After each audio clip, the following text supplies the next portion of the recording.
Oke, assalamualaikum warahmatullahi wabarakatuh. Baiklah, materi kali ini tentang kegiatan dalam public relations ya. Nah, public relations ini mempunyai beberapa kegiatan-kegiatan yang unik, spesifik, dan yang tentunya menarik untuk kita bahas di sini. Oke, tidak perlu berlama-lama karena materi ini tidak terlalu susah ya, artinya tidak membuat kita berpikir secara keras, tetapi saya berharap materi ini akan memberikan pencerahan kepada teman-teman atau pemirsa semuanya ada di sini. Oke. Nah, kegiatan PR ini merupakan sebenarnya merupakan implementasi dari tugas PR untuk mencapai dan menjalankan fungsi dan perannya secara menyeluruh dalam istilah korporasi seperti itu. Nah, PR sendiri pada hakikatnya adalah kegiatan berkomunikasi dengan berbagai macam komunikasi seperti simbol dalam komunikasi, verbal maupun verbal, kemudian kita menggunakan media audiovisual, media cetak, terus kemudian kita menggunakan beberapa platform seperti sosial media, film, terus kemudian video-video pendek ataupun audio yang bisa menyampaikan informasi yang kita tuju. Nah, kegiatan-kegiatan inilah yang menjadi pokok utama dalam materi kali ini. Jadi beberapa kegiatan itu merupakan sebuah rangkaian, sebuah peristiwa yang harus disampaikan oleh corporate ini sendiri menuju ke publik atau ke masyarakat umum. Nah, kegiatan komunikasi secara verbal sebagian besar adalah pekerjaan mulai dari menulis, menyusun proposal, artikel, terus progress report, menulis untuk presentasi dan sebagainya. Sedangkan dalam bentuk verbalnya adalah atau komunikasi secara verbalnya adalah kita mengadakan press release, jumpa pers, open house, terus kemudian semacam tur di pabrik, tur di sekolah, tur di mana, terus studi banding dan sebagainya. Nah, kegiatan-kegiatan ini istilahnya menjadi dua bagian yang spesifik. Nah, kedua bagian ini tidak bisa kita lepaskan satu dengan yang lainnya. Baik kegiatan dalam bentuk verbal tidak bisa terlaksana jika tidak ada kegiatan nonverbal lainnya. Nah, kegiatan nonverbal meliputi semacam seperti yang saya katakan tadi, ada pameran juga. Ada pameran juga yang itu sebenarnya istilahnya eksebisi itu seperti membuang uang, tapi enggak ternyata. Jadi itu adalah sebuah show up, sebuah ajang, sebuah media untuk kita atau perusahaan itu menunjukkan bahwa saya ini eksis, produk saya bagus, bagaimana orang melihatnya dan sebagainya untuk bisa mengenal produk saya. Nah, yang mungkin agak sedikit rancu adalah bagian risetnya. Jangan salah, teman-teman yang ada di PR itu mempunyai istilahnya riset yang luar biasa, terutama orang-orang yang sedang meriset di belakang layar ini mempunyai peran yang luar biasa dalam mensupport teman-teman PR, terutama untuk peluncuran produk baru dan sebagainya. Nah, produknya belum dicoba, bagaimana kalau rusak duluan? Nah, begitu. Nah, inilah gunanya tim riset di sini. Nah, main activity-nya apa? Yaitu public relation ini mempunyai fungsi diantaranya must have ability as communicator. Nah, kemampuan kita untuk berkomunikasi dengan orang lain ini melalui media cetak atau oral spoken atau istilahnya media bicara seperti ini. Jadi harus bisa menguasai media print, media cetak ataupun media elektronik baik audio visual. Backup management, the public relation must support their activities like management promotion, marketing, operational, and etc. Nah, dari sini poin kedua ini adalah seorang istilahnya PR officer ini mampu menguasai seperti istilahnya manajemen dalam promosi, terus kemudian dalam aktivitas marketing, operasional dan sebagainya untuk mencapai tujuan dari sebuah company. Contoh ini seperti seorang produsen motor, mobil atau produknya laku gitu. Nah, kemudian yang ketiga ada image maker.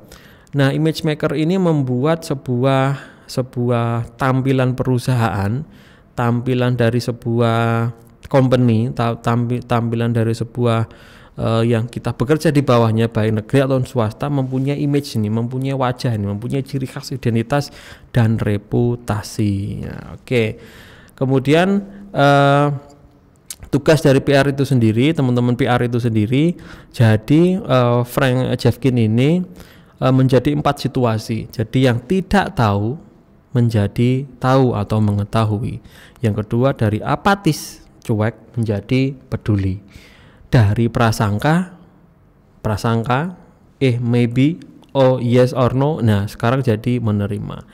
Nah, kemudian yang terakhir ada permusuhan. Nah, ini didorong menjadi sikapnya yang simpati. Nah, mempertemukan kepentingan organisasi lembaga dengan kepentingan publik dalam kondisi yang manapun, tugas PR adalah mempertemukan kepentingan-kepentingan dalam berbagai situasi, kondisi yang itu menjadi tujuan dari perusahaan. Kemudian mengevaluasi program-program perusahaan yang berkaitan dengan kepentingan publik. Nah, inilah maka tugas PR itu sangat penting sekali.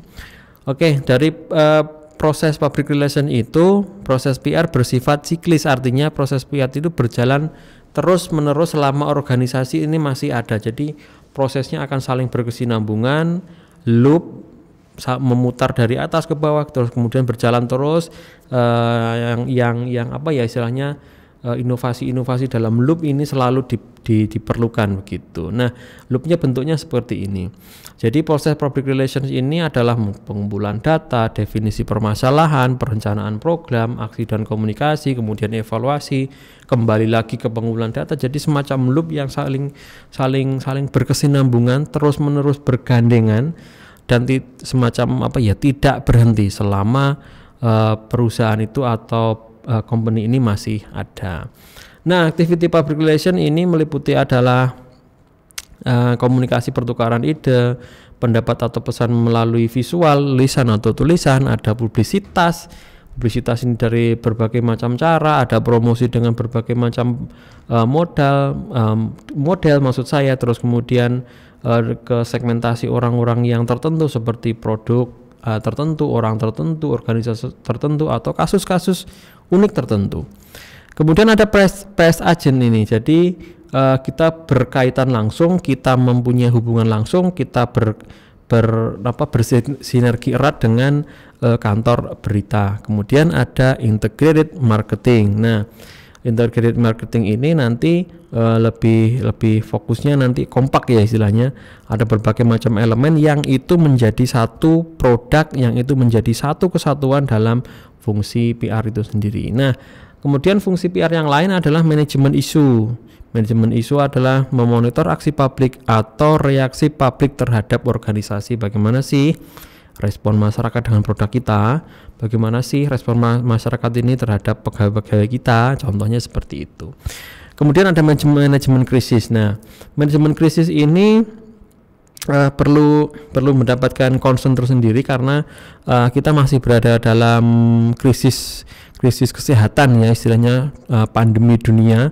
Artinya krisis ini apa ya istilahnya tidak terencana sebelumnya, tetapi kita harus bisa mengeksiskan diri, perusahaan ini harus bisa eksis dengan apa ya, dengan manajemen krisis ini di berbagai situasi dan kondisi. Kemudian ada Public Information Officer sebagai penghubung antara lembaga, pemerintah, media, dan orang-orang yang berkepentingan yang ada di dalamnya. Ada public affair, terus kemudian ada financial relations, community relations, internal relations, industry relations, minority relations. Artinya orang-orang yang berada pada departemen-departemen ini intinya adalah mewakili perusahaan dalam bentuk apapun. Dalam bentuk apapun ini apa? Ada public, ada finansial, ada community, ada internal, ada industri, ada minority. Artinya apa? Mewakili perusahaan dalam sub-sub bagian seperti keuangan, terus kemudian komunitas, terus kemudian antara pegawai dengan satu pegawai dengan pegawai yang lain, terus kemudian ada ikatan antara satu perusahaan dengan perusahaan yang lain, dan minority relation, memantapkan dan meningkatkan hubungan dengan grup mayoritas, maksudnya minoritas atau individual.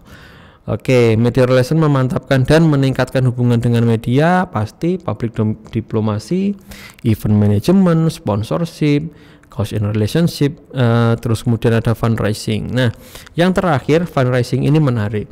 Jadi fungsi dari humas ini sekaligus sebagai pembuat citra ya menarik perhatian juga dengan cara fundraising juga.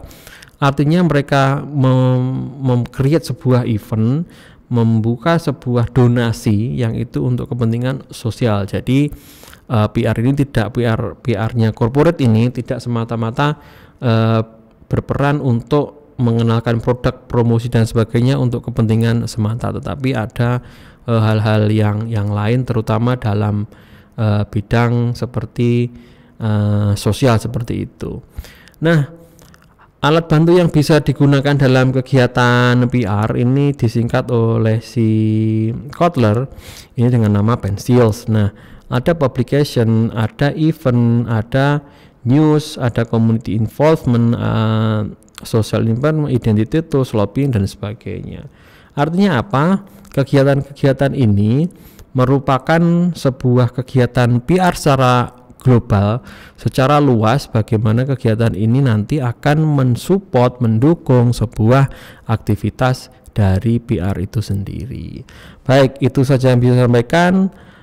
Silahkan nanti teman-teman membongkar lagi, melihat lagi bagaimana sih karir atau bukan karir, kalau saya mengatakan performa dari humas dari kantor saya seperti apa sih jika Bapak Ibu bekerja, apakah sudah menerapkan prinsip ini, public relations, publications, event, news, social investment, community involvement, identity tools ataupun lobbying ini sudah berjalan dengan sempurna belum? Yuk kita koreksi bersama-sama untuk menuju kebaikan dari organisasi Bapak Ibu masing-masing, untuk menuju corporate Bapak Ibu masing-masing menjadi lebih baik.